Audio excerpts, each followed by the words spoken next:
the May 27th Stormwater Authority meeting. If everyone would please stand for the pledge of allegiance. I pledge allegiance to the flag of the United States of America and to the republic for which it stands, one nation, under God, indivisible, with liberty and justice for all.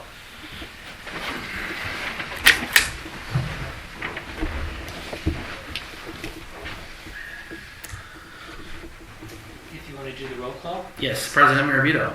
Present. Vice President Bolsting. Here. Secretary Romanishin. Present. Treasurer Schoenberger. Here. And Member Angst is excused tonight. Solicitor Stinnett. Here. Engineer Madison. Present. Manager Flynn is present.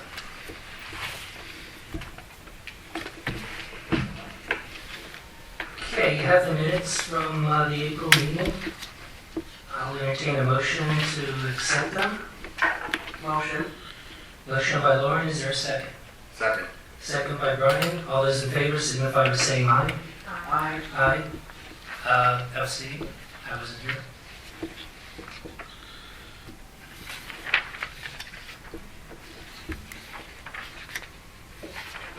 We'll get right into public comments. Start right up front. I have nothing. Nothing? I'm here to hear some of the answers for the questions that were asked last month. Okay. And I did file an appeal, and I want to discuss that. I don't know if I'm on the agenda or not, but I did file an appeal on Christchurch and 103 South Justin Street. Okay. We'll get to that then. I'll state your name. Sorry. I never get to do it on this end. Hello, everybody. My name is Frank Cash, 417 East Main Street, Bath, Pennsylvania.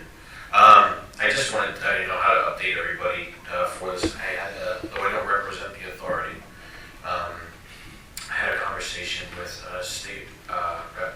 Mako, and I guess I can say to Mr. Gasper from the Water Authority was also part of the conversation. But there might be some federal money now that's going to be available for MS4 type things coming from the federal government.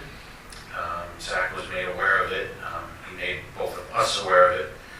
And yeah, so no promises or anything, but there might be money. I told him to please remember Bath in that if anything is awarded. I don't want to speak on his behalf or on behalf of anybody, just more of an information thing. It may or may not happen, but there may be some money for all of you available to help alleviate some costs and expenses, potentially in the near future, it sounds like. So that's it. That would be very helpful. Thank you. Okay?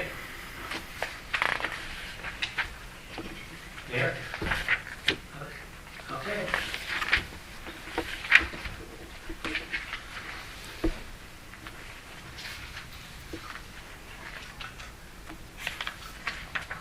Presentations and motions. Colliers Engineering and Design proposal for the PRP projects.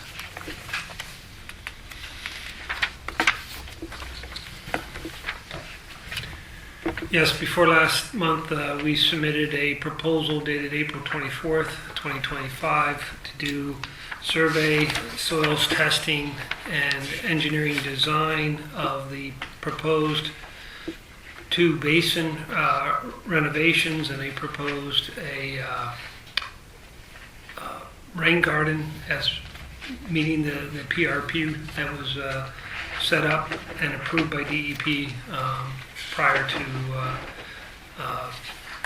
2023 as part of your permit.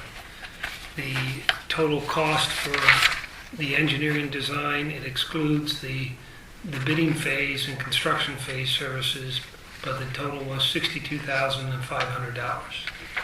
Be happy to answer any questions. The goal is to get moving on the design and get it ready to be able to go out to bid at the beginning of 2026 so that it can be constructed in 2026 and beat our permit requirements in 2027. Any Any questions? Then I'll entertain a motion to accept the proposal from our engineer dated April 24th, 2025, April 24th, 2025. in a total amount of $62,500. Motion by Pam, is there a second? Second. Second by Lauren. All those in favor signify by saying aye. Aye. Opposed? Motion carries. Thank you.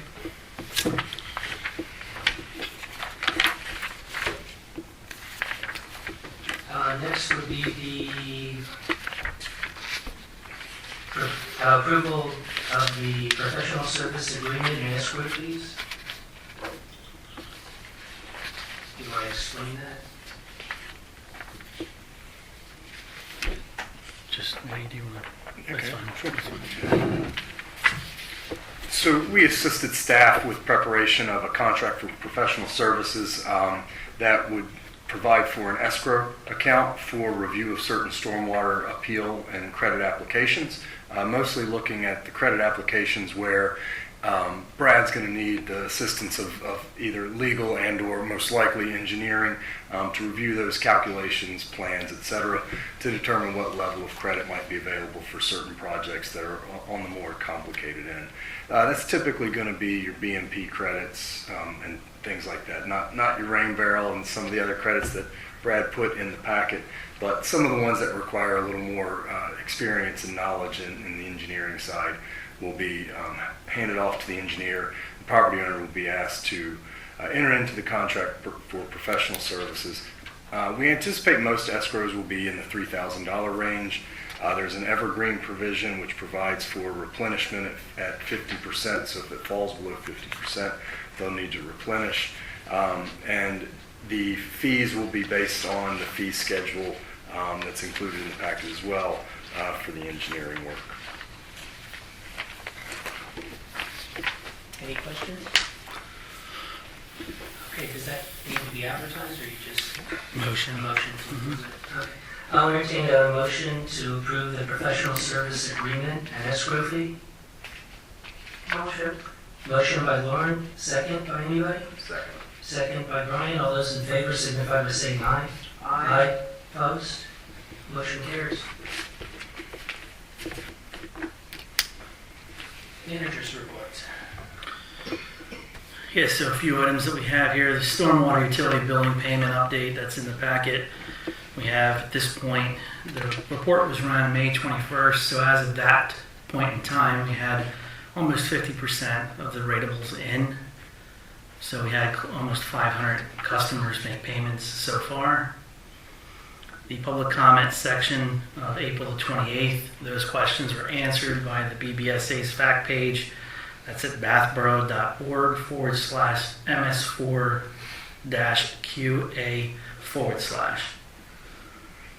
The report on appeals and credits were also in the package just to give the authority the idea on how we did our appeals and credits. And that information can be included in future meetings unless you just want the Excel sheet over, a list of the historic record of what was done. Either or is fine. We can do either or.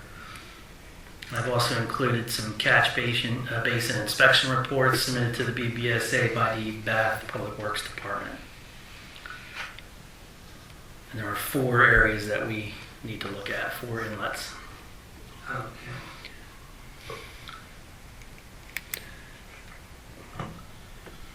Then just real quick, did you see the reports online? That didn't answer your questions, or was there something specific you were looking at? You were asking about... Me? Yes, I'm sorry, Darren. No, that did not answer my question. I did file an appeal. I met with Mr. Flynn and Mr. Madison on site at Christchurch. To review, we have a BMP. We have a brick paver infiltration area that was reviewed by the borough, approved by the borough, and installed for the past 17 years. However, when we got our bill, I came into the borough and spoke with Tanya And I said, they didn't really take that into account, that we have this BMP in place. Fill this application out, fill this appeal out. I did that.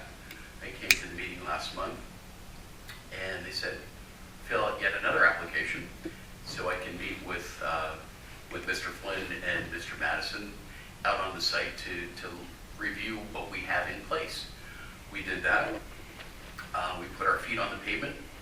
I explained to them what went on and what transpired and what drains into that infiltration, that BMP, which, take a step back too, I don't want to say shame on the borough, but as part of your MS4 program, this is a BMP that you have inside the borough that wasn't taken into consideration as the overall discharge into the Monocacy Creek.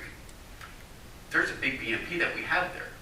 Okay, let's respond to that quickly. That's, when all of this was done, it was done by satellite pictures, by the engineer, but Totally not understand. shame on the borough. The fact is, our engineer who did this wasn't here at the time, so there's no way he can know all the different things. I totally understand. Totally Okay, understand. so That it's was- just- I'm not disputing that. Which I'm is not- why I'm we not- have this not going fighting on that to at try all. to fix things. Not fighting that at all, Manny. Okay, But all I'm saying is there's something that we have in the borough that really wasn't taken into consideration when the fees were assessed. I explained that to Tanya, and she said, oh, fill out this appeal form. I came to the meeting last month, along with, the room was filled last month. A lot of people had a bunch of questions about things, and I was hoping to get some answers on everybody that was here. And then, to be honest, I'm surprised that those folks haven't come back to get the answers to the questions that were raised. They were very good questions, and honestly, I'd like to know some of the answers as well on the questions that were raised. I don't want to, if I want to focus on my project itself or everything that everybody raised, but personally, I'd like to know some of these answers okay, let me just... to move myself forward. Okay. My understanding is that the answers to all those questions were given online and put out there for everybody to read. That's probably why they're not here. Have you had a chance to read those? I didn't know that they were online. I was hoping that the authority would respond back to these questions that were raised. One of them was, I don't know if you want Okay, me to go I'm through going... them. I don't want to go through that. I'm not going to go I know through you all the were here last questions, month. but unless I'm mistaken, which I don't think I am, it is online, so you're able to go online and read all of that. The reason they did that was so that they could get the answers out as quickly as possible, so that you wouldn't have to wait a month for the next meeting. That's the whole purpose for using the online. Okay. So if you want to refer to that and look that up, and you'll see all the answers to everything on there. If there's something you're confused about, you're more than welcome to call. No. I thought this was an open dialogue, and I was hoping to have some bantering back and forth. If I have a question, I don't want to have to wait another month to get an answer, or weeks, or whatever. Questions were raised, and they were very valid questions. And they were responded to. Right. They were answered. If you would read them, then if you had questions on something you read, then we would discuss those. But right now, those are all answered online, so if you want to refer to that by reading it, if you still have questions afterwards, you're more than welcome to come to the meeting. Okay. Okay? Brad, can you give us that information again? Yes. Site? Yep, bathborough.org/ms4-QA/. We did have it on the screen before it just popped out, but it was behind you. Oh, it was up there? Okay. Okay. So Darren, do you have that information that he just gave the site to look up the questions and answers? Of course I can find that. That's, Okay. I just thought that the public that was here, that asked the questions, I figured the board is going to respond. Last time when we were here, it was like, you folks didn't want to give any response. Mhm. They said you're going to respond to it. I figured you're going to respond at this month's meeting. That's why I came here. I didn't look online. Okay. I guess shame on me for not doing that, but I thought you were going to answer the questions that were raised last month. One of them is all the bills that were sent out. And again, I'm not opposed to keeping our streams clean or paying my fair share. So let me just premise where I'm going here. I'm not opposed to it. The question is, the money that is being raised, what is it going to go for? Which was a question that was asked last month. Actually, that's been answered Numerous over and over times. in every one of our meetings. It's going for the retention ponds that have to be done, the The rain garden. rain garden that has to be put in. And there also has to be money also put aside for different things that need to be repaired with storm sewers, which we have 4 of them that need to be repaired. The question was how much money is being raised. And Also, it was I don't know at if all any of the that- meetings was also said, it's like $280,000 per year. Okay. And what is the cost? Well, That's what Manny, we're thank you putting for it the out answer. to bid. Thank you for the answer. I mean, But that's been at every meeting. Every meeting that we've had about MS4, all of this information was made public. This isn't anything new. Nope. And it's already on the site. okay. And I'm sorry, I wasn't here at that last meeting, so I don't know of everything that took place. Okay. But all of that information is online. All of that information, which we've had several public meetings about, has been discussed at every one of those public meetings. There's nothing new about it. Okay. The only thing we don't know for sure until we put it out for bid is the cost Of the Where- capital project. of the capital I projects. mean, that was a question that was asked last month, and thank you for answering that question. Apparently, the room filled of people here had that question, but it wasn't answered. The board just fielded questions, didn't answer anything. They're all The answered other on thing the was- site. Fine. I can look online, or you could just answer my question. I mean, Well, the thing is which would be a lot easier. So what you have to just understand too is yeah, that, go ahead, and I look wasn't online. here, Okay, but if great. the place is full, you want everyone to get a chance to speak, and you can't Well, sit sure. here having a You can say, half-hour "Hey, it was conversation with each person. $280,000. Here it is. Yeah, Question answered. Done. but they were gonna answer all the questions all at Go the same online. time, put it out there for everyone to see it, so that all their questions could be answered. They thought it was the most efficient way, and I agree, to get the information out to everybody who's interested. Okay. The other question that was asked was, there's 3 tiers. If you're in tier 1, 2, or 3, there's a multiplier, $80, $100, $120. Why is my square foot $120 a square foot, and my neighbor is $80 a square foot? Can you answer that question? I can answer it. Right? So during the workshop meeting that was held at Governor Wolf's School, we presented many of the other Lehigh Valley stormwater authorities and their fee schedule. Many of them have already adopted a tiered system, one so that any small differential in the square footage based on aerial imagery wouldn't necessarily bump you from one tier to another, so it kind of bracketed the groups.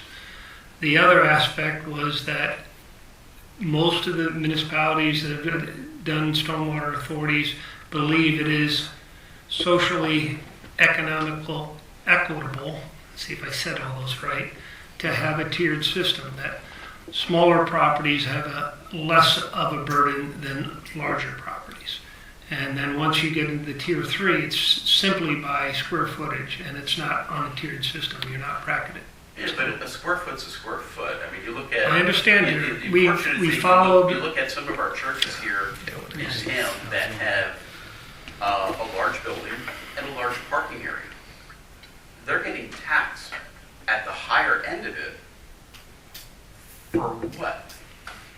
And there's another building Hold on. that is next to it that is only Okay, hold on, I'm gonna respond to 2,000 that. square feet. Okay, unless I'm mistaken, up to 1,000 square feet, it's $80. It's still that same fee in the 3rd tier. But once you go beyond that, that's when it goes up.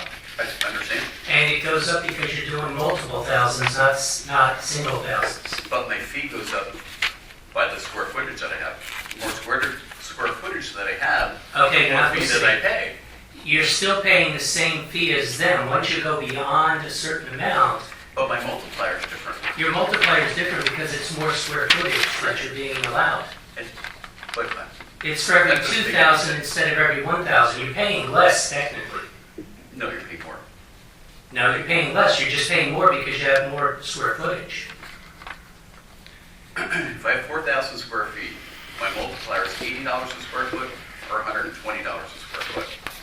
My number's bigger. From one point to another, it's 80, and then after that, it goes up by the 120 Yeah, yeah. because you're going with higher number of square footage. Right. But it's the square footage per 1,000 or per 2,000. So my fee gets higher and higher.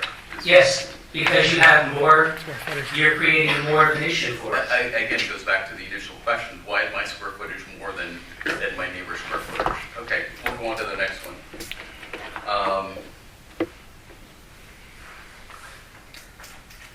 Just gonna time It's really public Yeah, comment. You're actually way over the 5 minutes at this point.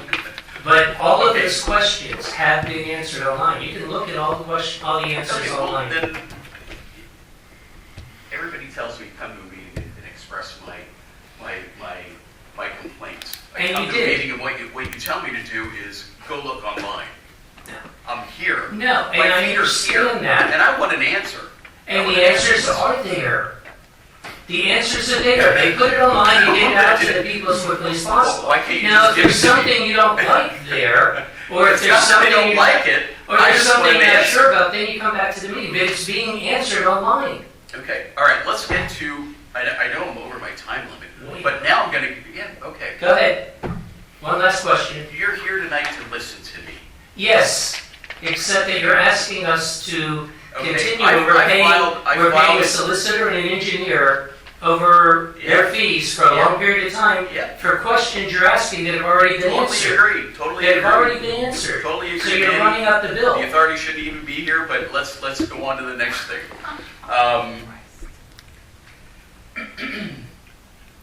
I filed an appeal for Christchurch and for 101, 103 South Chestnut Street Right. for that infiltration area. Could we just focus on that for now and let's talk about my appeal?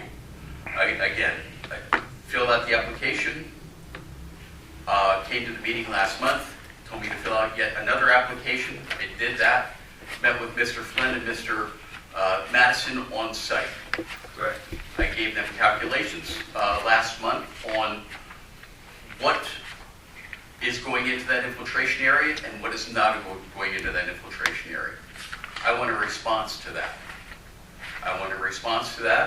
An Okay. application's been filed, paperwork has been filed, calculations have been given. Okay. What I've heard Are from, you going to just stop so I can get you your response, or are you just going to ramble? I'm sorry, but you're really starting to push buttons here. My understanding, again, is that we needed to pass this fee schedule thing because of the fact that it involves an engineer that has to review all the information and look the stuff after you get it to him to make sure everything is what it is. And that just got done tonight. So now that that's done, they'll be giving you the fee schedule thing. You'll have to put your escrow into place, and they'll continue on what has to be done. again, and I said this to Mr. Flynn and Mr. Madison on site, 17 years ago, I went through subdivision and land development to build that parking lot. And it is an infiltration system. It's been reviewed and approved.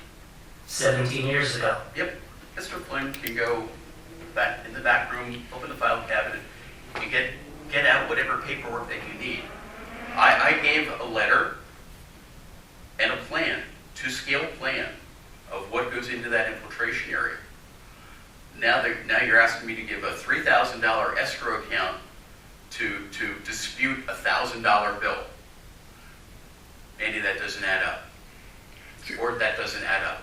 A couple things real Y'all quick. are here looking, Okay. you know, So first, under the credit policy, you submitted your application timely, that credit will be retroactive to January 1.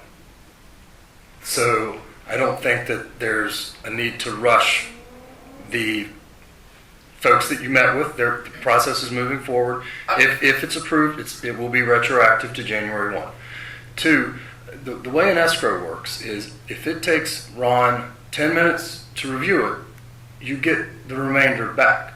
But there's simply quite often significant new projects that cost a lot of money, and rather than increase the fee to the whole program for the limited number of individuals that apply to cover those fees, the folks that benefit from the credit should pay for that time to verify that it works correctly. That's how it's done throughout the Commonwealth, and it's the most equitable means. So hopefully it's a very quick review, and that the actual money used in the escrow is very limited, and it's turned around to you very quickly. I've worked with Ron. He's thorough, but he's efficient, and I anticipate that will be the same here, and hopefully you get a significant portion. And to your other point, I just want to point out that credit lasts a number of years. It's not a one-year thing. So if that credit's in place for 20 years, that number is exponential. So I think that it's not fair to the board to look at a one-year snapshot of what you might save versus what you might have to pay. One, because that second number is unknown as it stands now. But two, the known number will be in place for many years. And again, it's a common practice. It's not aimed at you. It's aimed at protecting all the ratepayers from large users who submit very large projects that they would like credit for. I totally agree with you, sir. And even looking at your plan and policies, section 4 in your ordinance, it talks about new and retrofitted BMPs. This is not new, and it's not being retrofitted. This is something that's existing. And I don't want to pay an escrow account. It's our church. We don't have $3,000 to fight a $1,000 bill. I mean, come on. I mean, sure, I could put the money up, but what's the point of it? I mean, just look at what's on the face here and what it actually is. I gave a scale plan that was an as-built plan when we did this in 2008 of what drained into that area, which is a benefit to the borough. And now I got to pay more money to fight to get my bill lower. I mean, it doesn't make any sense to me. It makes no sense. Your own policies talk about new and retrofitted. It's not limited BMPs. To new and retro. It says such as new and retrofitted. That is not an new or retrofitted BMP will be required to follow applicable borough ordinance, including all applicable fees.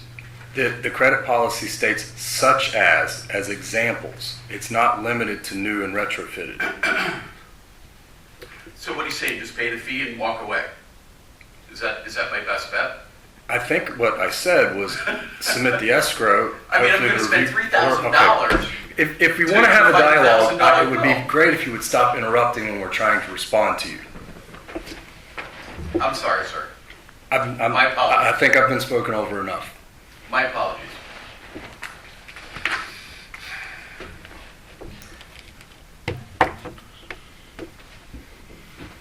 I think your question was answered as far as, yes, that is the way it's supposed to be done. Yes, that's the way you'll have to do it. Darren, I'll have a letter for you tomorrow with next steps. That's what the plan is. I look forward to getting it. Thank you.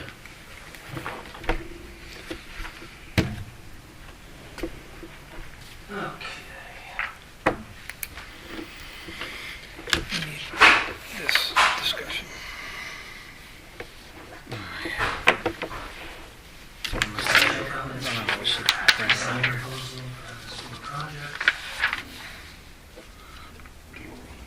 Yeah, I did the catch basin.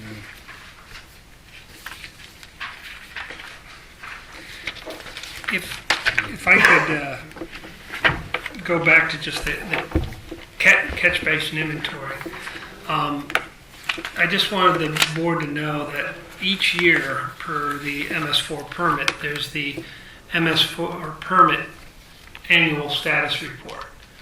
The borough has been doing this every year. We helped the borough get it to the finish line last year. The MS4 annual report period is July 1st through June 30th. So for this coming year's report, that will run from July 1st, 2024 through June 30th, 2025, will be due in September of 2025. So that they give you 3 months after the period ends to get your report in. But it includes all the facets of the permit, including inspections of all the outfalls and of the stormwater system. So last year, our office went with Chris Craig with the inspection forms and explained to him how it was done so that this year he can do it on his own to reduce fees so we don't have to be involved, but we'll help with the annual report. In what we've seen, in addition to the report you got this year, there's a lot of very old, very undersized stormwater facilities within the borough. You can imagine, because a lot of them were put in the pre-1950s with the best technology of pre-1950s. When we talk about this, the Monocacy Creek watershed, which is I think 95% of the, actually it's the whole borough, but in the watershed report, it talks about flooding problem areas and areas of significant obstructions. There are 4 significant obstructions listed within the borough. And luckily, those significant obstructions are all the bridges over the Monocacy Creek. And so far, 3 out of the 4 have already been replaced by the county or PennDOT, and PennDOT's going to replace the 4th one. So that's good. The flooding problem areas include a bunch of areas where it's just undersized inlets and undersized culverts, some of which run right through the borough, and almost all of them end up going eventually under a state road because you got 5 state roads going through here. In 1955, the state legislature passed an act because there was so much confusion under state roads that all the culverts or storm pipes or inlets within a PennDOT right-of-way in a township would be owned by PennDOT and maintained by PennDOT as part of their state roads. All inlets and pipes and culverts underneath state roads within boroughs and cities would be owned and maintained and replaced by the boroughs and cities. In 1955, the thought was townships were poor and cities and boroughs were more well off, and that's what led to the legislation to make that act. But that complicates and raises the cost of all the infrastructure replacement, because not only do you have to pay to get them replaced, you have to get permits from PennDOT to do any work within their state right-of-way. So I want you to understand that, yes, we have to meet the PRP because we have a deadline, but you have ongoing capital projects. You're basically making up for 50 years of no maintenance, other than cleaning, no replacement. And it's old facilities and it's falling apart. So that's, the fees are going to those ongoing things. And by slowly picking away at all those flooding problem areas and fixing culverts, we can reduce much of the nuisance flooding that goes on. We can't eliminate it because the Monocacy Creek runs right through it. And I'll reiterate that under today's regulations, because of the proximity of Monocacy Creek and it being a high-quality watershed, trout stream, exceptional value, wetlands, everything goes with that, there would be a 300-foot swath, 150 feet on either side of the Monocacy Creek, that nothing could get built. Really, the borough would not be here under today's regulations. It would be illegal. We're trying to deal with that. So I just want you to understand there's annual reports that are coming on. That's part of the operations and maintenance. And there's going to be future capital projects to fix the stormwater system. It's not just these PRPs and then we're done. Also, when I was at the PSAC convention last month, That's the State Association of Township Supervisors. It's the statewide convention for them. DEP was there explaining the new draft MS4 permit for the next round, and was explaining it to all the engineers maintaining their PRPs, and there's far more questions than answers of DEP, and they're not ready yet. So the next permit's going to add more burden to the borough. So it's, as we suspected, this starting to find out that yes, all our fears are coming true. It's going to get harder and harder. It's not going to get easier. So I just laying that out there so the board knows that, and if more people are here, they would hear that too. Hopefully they'll follow along online. So, Okay. Ron, the state and the feds, do they truly understand the crippling nature that their demands are putting on property owners, businesses, small towns? I mean, I guess as they do, but do they just turn the other cheek? No, it's really the federal EPA pushes down on the states that impact the DEP, and really the Chesapeake Bay lawsuit where Maryland and Virginia and Delaware, New York sued Pennsylvania for not dealing with their pollution. So that class action suit against the state, that still impacts all our regulations. And it's crazy because you can say, well, we're not in the Chesapeake Bay, it shouldn't impact us. But it affects the statewide regulations as well. just back to my report real quick. The discussion on impervious surface and impervious area as our program kind of sees it. The definition, and this comes up because some of the appeals that we looked at, I think some property owners wanted to exclude decking areas, decks and things like that, because they, water goes through a deck generally. But in accordance with our definition for our program in looking at impervious surface area, the definition is a surface that prevents the infiltration of water into the ground. Impervious surface or areas shall include but are not limited to roofs, additional indoor living spaces, patios, garages, storage shed, and similar structures, streets, sidewalks, and vehicle and pedestrian areas that are gravel and are crushed stone. Any surface area proposed to initially be gravel, crushed stone, or paving shall be assumed to be impervious unless designed as an infiltration B&P. So the way we look at decks as of now, it's said that DEP may address the issue of decks and pools in the future MS4 permit. Until they do, the board maybe will revise their definition at that time. But the way we see it, a surface that prevents the infiltration of water into the ground, a deck does that. Most of that water stays on the deck surface. Yeah, a couple of drops may get out, but in general terms, it keeps it from penetrating the ground. And so just wanted to put that discussion out there and put it on the record on impervious surface area and how we're managing that when we look at our appeals. Other questions? Yeah, question. Hold on, I'm you sorry, start. go ahead. I'm going to forget that question now. Hurry up. Going back to Ron, I'm just a little confused. It's stormwater management, but you had mentioned pollution.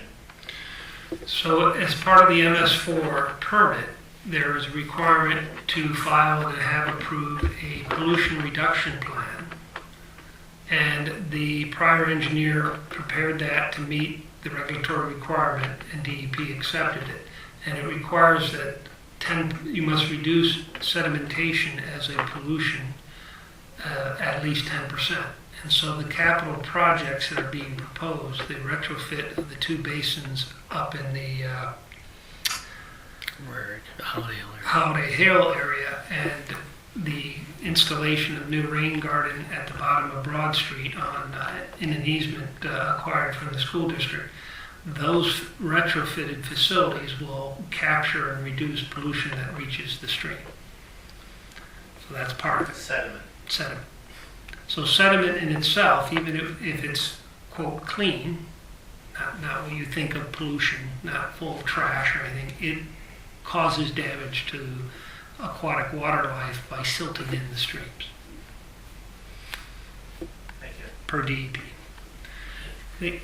other thing I was going to mention in regards to the definition, there are some municipalities and some authorities that have tried to even take the definition further and state as a closing line to the definition, all areas other than lawn or vegetated beds shall be considered impervious. Just to kind of say, if it's not green, it's impervious. And, a lot of people will complain that, well, gravel's pervious, water gets through it, but once it gets compacted, it's as good as concrete. So it is impervious. But and there's people that complain about deck or pools, where the idea that on one hand you can say the rainwater that falls into a pool can't get into the groundwater, so therefore it's impervious. Or you could take the opposite view of saying, well, the pool never overflows, so the rain that falls into the pool doesn't create runoff, so therefore it shouldn't be considered impervious. So there's never a definition that captures every instance, but these definitions are trying to do as best they can. So it's uniform, not maybe fair to every individual property, but uniform to all properties.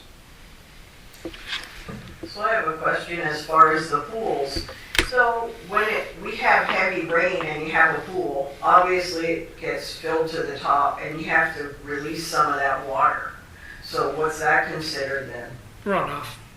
If you pump down your pool, Yeah. like I have to in the winter, especially this past winter. Okay, just a question. Yeah. Thank you.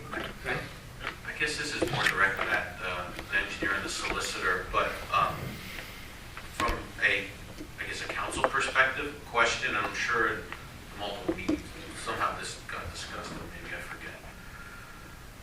Pervious, impervious coverage and all that stuff. If you're going to have a property owner come to the borough for a permit and say, I'm replacing sidewalks, maybe the sidewalks in front of their house, is the authority, past authorities and current authorities you're working on with longer experience, do they then have a weigh in, or they ask for a weigh in to the code in that either a warning and saying, hey, look, if you're adding a new building, like new sidewalks, new building, that's going to increase potentially your fee, right?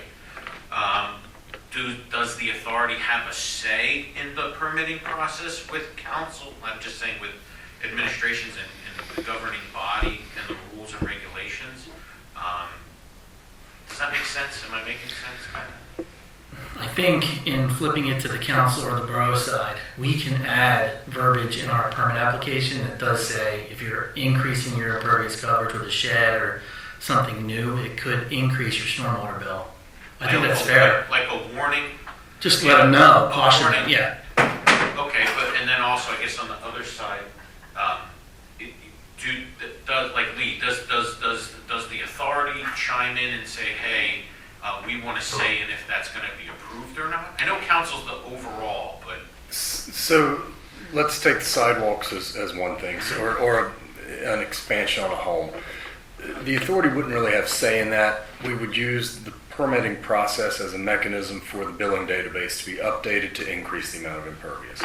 Now, where the authority might be involved would be to the extent there was like a land development plan that proposed impervious stormwater infrastructure, things like that, because much like with that, the sewer company would take a look, make sure everything's up to their specification. So similar here, the authority would take a look at any land development plans, redevelopment plans that have impacts on the actual connections to the system, things like that. So those, it's not necessarily an approval process, but generally speaking, as part of that land development review process, the authority would, through the engineer, would make comments. Those comments would get added. Probably, the way I generally see it is an attachment to the township or the borough's engineer's comment letter. That way, those comments may result in changes to the plan if necessary. Okay. When it comes to, if it's simple zoning permits, it's in the database that they applied for a shed, and then next year when we do from the stormwater authority, we just would need to check to see what permits came in that could impact stormwater fee. in terms of land development plans under the subdivision land development ordinance, which goes through your planning commission, I can assure you that the borough engineer will have a discussion with the authority engineer on those topics. Just saying, they kind of know each other. But in terms of if somebody needs a DEP, MPDS permit, they're fully regulated by DEP if they disturb more than an acre of land. If they're proposing more than 10,000 square feet of new impervious coverage, they're also reviewed by the Lehigh Valley Planning Commission under Act 167 Stormwater Management. The whole MS4 permit, as I said before, isn't dealing with new development projects because all the regulations are in place to regulate new development. The MS4 program is really for sins of our father. It's trying to deal with all the development that occurred pre-1980s, pre-1990s when stormwater management as a science really came into play and impacted land development. When the original Bath Hotel, whatever Red Wolf is now, whatever, when it was built, nobody asked them, what are you doing for stormwater? You know, when somebody built something along the creek and put up a retaining wall, nobody's in the 1930s, nobody said, well, you're going to impact your neighbor across the stream. That just wasn't a thought back then. I mean, even, Old Forge was developed in the 1970s. There is no stormwater management regulations in the Lehigh Valley in the 1970s. They really didn't enforce the floodplain. Had the floodplain been enforced, Old Forge wouldn't be there. So, I mean, it's really about anything new proposed. There's plenty of regulations to cover. And those are the facilities that get the most credits. So you think about the third phase of Bathview, they had to get an NPDS permit. They had to do all these stormwater management. They're available to get the maximum credit because they had an NPDS permit and closed it out and built everything correctly. It's up to that property owner to put in an application for that credit. If he doesn't apply for it, he doesn't credit. But he certainly should. And what we talk about is what's a complete application. I would like a credit for these BMPs. Well, show us on the plans for those BMPs and the calculations that go with it. Don't just say, well, I put in a BMP, you guys should know about it, give me a credit. That doesn't work that way. We only can review the application submitted. We can't do the guesswork for them. We can point them the right direction, but that's it. Okay, any further questions? Financial update, which you already did. Yeah, just the treasurer's report there, so you can motion through to ratify the paid monthly bills through April. Okay, I'll entertain a motion to pay the bills. Motion. Motion by Brian, is there a second? Second. Second by Lauren. All those in favor signify by saying aye. Aye. Aye. Motion carries. Unless there's anything else, Did you have executive two things, right? An executive and then the time change. and the time change, which we'll discuss. They have to vote to amend Okay, the agenda for do we want to do the time change? Or is that Do we want to do that now, or? That can be an announcement. announcement? Under your announcement section for the time change. Okay. All right, I'll entertain a motion to go into executive. There probably won't be anything acted on. It's just for possible litigation. Motion by Brian. Is there a second? Second by Pam. All those in favor signify by saying aye. Aye. Opposed? Motion carries. 6:49. If you want to stay around, we'll last one. Thank you, guys. All right, Alan. I'll entertain a motion to go back into session. 7:19. Motion by Brian, second by Lauren. All those in favor signify by saying aye. Aye. Opposed? Motion carries. I have Brian and Lauren. What the? No cell phones, please. From Italy. Okay, so we don't need a motion on Nope. any of that other stuff. So if there's nothing else for the board, I'll entertain a motion to adjourn. Motion? Motion by Lauren, is there a second? Second. Second by Brian, all those in favor signify by saying aye. Aye. Aye, motion carries. 7:20.